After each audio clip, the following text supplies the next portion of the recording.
Hey there, Julia here. I am super excited about what we're about to do here today. I am going to show you my main 2025 planner, how I've set it up, and I'm definitely most excited about this one because this is the one that I use the most when it comes to the day-to-day. The year before last, I was in this really large B5 by Citrus Book Boundary. This past year, 2024, I was in a smaller B6 by Paper Test Designs, and in 2025, I am going even smaller and working in a TN sized planner. I'm very excited about this just because of the portability, the flexibility, being able to add inserts, in particular my life journal, my New Mexico travel insert, my work notes are all in a TN size. So when I'm moving out and about, traveling, I can take those inserts in and out if I need them and really cater this to my day-to-day so it really feels like the foundation of my 2025 system and just something that I feel like I can depend on. Let's talk about the planner that's inside. This is the Faded Chronicle Notebook. I heard about this on a flight to, I don't even remember. I heard about it on a flight somewhere. I saved the walkthrough video on YouTube and watched it, and it just turned out that it had all the things that I was looking for after using the Paper Test planner last year. I actually would love this in a B6 size as well, but I am still excited about the flexibility and the portability of this TN size. So I have this housed in a Moterm TN cover, so very similar to what I had going on in 2024, except this one does have the Traveler Notebook elastics. It does have a pin loop. It has that secretary pocket, which I really love. Lots of card space. Pockets here, a zip pouch in the back, lots of pockets, lots of card space. It's going to be great. And it's very roomy, and I have plenty of space to add more inserts if I need to. So let's look at this planner and what I've got going on so far. We'll look at the layout, the decorations that I have going on for 2025. So let's open it up. Right off the bat, I have a 2025 cover page. There wasn't a lot of room in here to kind of have that moment for the cover page, but I thought that this was cute enough, you know, first thing, as soon as you open it up, to have the tone set. And I was just going for this cool, funky kind of lettering mixed with my typical brush lettering. And then just this like monochromatic, cool toned blue and gray checkerboard pattern with these like wavy stars. And I definitely wanted to keep it very subtle, very vague as far as how I'm decorating these yearly pages, just because I want it to go with everything else that may be happening in here. Ooh, let's talk about the specs. So back in the back of the planner, I do have a space for planner specs and thoughts. So as I use this planner, I do want to be gathering feedback to pass off to Faded Chronicle as she works on the next iteration of this planner. I also have a space to fill out my entire 2025 lineup. So this planner is TN size, so that's 110 millimeters wide and 210 millimeters tall. The grid size is 4 millimeters by 4 millimeters, which is a nice good size for my handwriting. The cover is PU leather, and it's a soft cover. Make it similar to the Paper Test Designs planner that I was in 2024. The paper is 52 GSM to Moore River paper, so I'm very used to that. It is the Sanzin paper, and this does have 288 pages. And I forgot to mention that this is undated and it's a 2-book system. So this will take me through June, and then I will switch over to another identical planner, but the other one is a brown color. So I thought this lovely seafoam color would be good for the winter months and getting into summer, and then the brown would be good as we get into fall and end of year. So we open it up, have my nameplate page here. I'll add in my email and phone number here just in case I leave this somewhere. Again, it hasn't happened yet, but just in case, I always want to have my contact information in here somewhere. Then we flip over to the next page. This is just a yearly overview of calendars, but I am using it as my period tracker because that's always nice to keep up with. And then I have my when did I last down at the bottom. These little areas are reusable, so whenever I change my toothbrush, I can write in January 1st. And then the next time I do that, I can erase this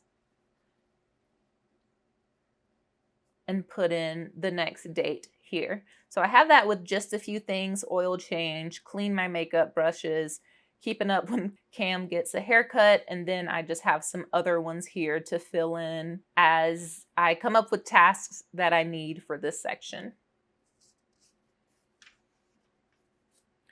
The next section is a future log. So I have the calendars for the entire year here. I'm going to use this space down below for any birthdays, and then any dates for future planning I'm going to include in these boxes here. And you'll see that I do have a tab on this section. I did make some tabs. I was going to wait for the Traveler's Notebook sticker set to come out. They always have really cool tabs. But then I figured, I just remembered that I'm a graphic designer. I have a sticker cutter. I have a silhouette. I can make these myself. So I definitely did that in a bunch of different colors. And so I'm just gonna work with my own tabs this year. So I have a tab to get me back to the future log quickly. Very minimal decoration here, but still keeping in that yearly theme. The other tab I have back here gets us into my other yearly pages that I have hanging out back here. And I would have liked some extra blank spreads in the front of this planner, but it's just as well that it's back here. It's totally fine. So back here I have my 2025 focus. I will choose a word for the year and also have 3 categories of yearly focus areas. Typically, the categories are health, work and professional, things of that nature. And then on this other side, I am tracking travel. So whether that be in state, out of state, overseas, I like to track where I've been, on what dates, and what for. So anything that's like an overnight trip, I will be tracking that here. And typically I leave a space to like doodle the flag of the state or the country, but especially with these like US state flags, I got so tired of all these like super detailed, ridiculous crests that I tried to cram in such a little space that it was just annoying. And so we're going minimal with the travel log this year. Flipping over, this is going to be my 2025 in photos part 1 because this is a 2-book system. So every month I'm going to be printing out a photo from the month and sticking it down in these sections. This is a little different because typically the photos are vertical, but I thought it would be fun to switch it up a little bit and go landscape or horizontal this year. Flipping over here, sorry for the reflection that I'm sure you're getting from the shiny areas. This is my admin and whiteboard spread. So every Monday, I like to catch up on any admin tasks for either my business or just like digital cleanup. So I'll go through my downloads folder. I'll add project notes to Notion. On the work side, I'll put in any expenses. update time tracking, send invoices, that whole thing. And so I am able to reuse this checklist once a week, but I just haven't written down the admin tasks that I want to include just yet. And then down below here, this is my whiteboard area. 9 times out of 10, I'm using this for gross receipt taxes and just writing down how much money we get in state and out of state and doing math. And so I'm able to just use this as a scratch math space and like holding numbers. And I like having that right on the admin page since that's when I'm usually using the whiteboard. This one is a new one. This is my bi-weekly activity calendar, and I plan on using this one to sort of plan out what type of workouts I'm going to be doing in a bi-weekly view, and I know that I have to come to this page at least once a week. So I think that'll help me out here. So the idea is that I'm going to be able to write in the dates. And let's say I'm out of town this day, maybe this day. And I still want to be active. So I might want to work on abs on these days. Maybe do arms.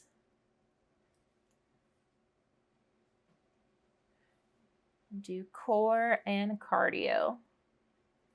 So I can kind of plan out what type of activity I want to do on what day and kind of have this ability to be flexible and work around what I have going on.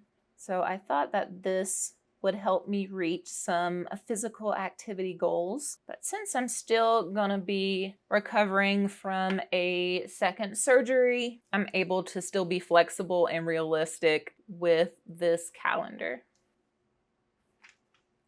Flipping over, I just have a section to note down things to check out. So when people tell me about podcasts or shows or books, or anything like that, I can note those down here and maybe write in who recommended it to me here and just have a log of that. And then this is a long-term task list, like things that it isn't really super important to assign to a day, a month, just things that future Julia can work on. And then over here, this starts an index page for the rest of the note pages that are back here in the back. There are quite a few note pages, especially compared to my paper test design planner for 2024, and realizing that this only has to last me for 6 months. I think that is great for note pages. And so I do have an index here, and then it just goes into those blank pages. In the back here, there is a contact list that I don't know if I'll fill out or not. It might be nice to have some information back here just in case I forget my phone or something and I need to get a hold of someone. Also a space for personal info and contact info, and so I will be filling this out as well. I kind of wish this was in the front though, because I feel like if someone picked this up, they would look in the front for this type of information versus the back, but we have that. So I'll take you through what a monthly layout looks like in here in case you've never heard of or seen this planner before. Okay, the opening spread is sort of the cover spread. So you have just this blank area here for decorating, for quotes, for whatever you want. I think I'm definitely going to use this as a cover spread. And then you also have this sort of dashboard page over here as an inbox, so you can do a monthly task list on this side. I don't know yet if I'm going to use this as an inbox or just make this like a cover spread, but I do like this idea here, and I think it would be helpful for me to list all of the like work projects that we have going on in this inbox. That is kind of the opener spread for the monthly section. Then you flip over here and you have your monthly calendar. You have a nice little box up here, a place for goals and things to remember. Don't know if I'm going to use these two sections. I might use this for decoration as well. Then you flip over and this is your weekly dashboard. You have a place for important tasks or priorities, a column for what date, and any appointments. And then you have a box for each day. I'm going to use this as my meetings and events boxes for each day of the week. And then you also have an upcoming box, which I used to do a next week box or an upcoming box back in my bullet journal. So I'm excited to see how bringing this back into my weekly routine will do. Then on this other side, you have a section for expenses if you want to track your weekly expenses. You have a space for weekly tasks and a nice big area for any weekly notes. And I honestly think I'll get use, maybe not the intended use, but I'll get use out of every section that is broken down here in the weekly dashboard. And then you flip over, you have a blank spread here, a blank spread here. So that's 2 spreads for your daily tasks, a little bit of journaling. I think that's the perfect amount of space for me for my daily task lists and just pages to work through the week. And then you go into the next week here, and it continues on that way through the year or through the 6 months. This will last 6 months. In the back here, there are 4 habit trackers. Actually, there might be 8. Let me see. Yes, there's 8 habit trackers. I do like how they are situated this way, but I honestly haven't been tracking habits. So I don't know if I will use these 2 pages for this. I might do some other type of tracking or just have it as pen testing pages. And then it goes into those back pages that I showed you. So some other elements that I have in here with the planner, I do have some additional storage, mostly for travel, maybe sticky notes, little washi cards I can put in here. I also have another little zipper section as well for stickers and other ephemera that I want to take along with me, receipts. And then this insert I have in here for work notes. So I don't have it decorated or anything yet, just because I'm not sure what I want the vibe to be or if I just want to decorate as I go. But any of those messy meeting notes and just work things I will keep in this insert, and I can change it out easily once this fills up. So yeah, I'm very, very excited about this. I also have a pencil board back here in the back, so I can pull that out when needed. Let me know if you have any questions about this planner, and let me know if you have any questions about how I plan on using it. I will definitely have photos as this goes along over on Instagram, so find me over there as well. Like this video if you've enjoyed. Subscribe if you love talking about fountain pens, inks, planning, and journaling. I already have very, very minor criticisms of this planner and just this initial setup. Like I said earlier, I would love a few more blank spreads up front, but I have super high hopes for working in this planner this year. The setups are going to be super quick, and they just feel streamlined for what I use on a day-to-day basis in my main planner. But that's all I have for you today. I will be showing you my entire 2025 journal and planner layout soon. But for now, I do have another system that I set up recently for 2025, my pen and ink directory. I'm super proud of it. And I'll leave that video for you right here to check out. Thank you guys so much for watching, and I'll catch you all in the next one.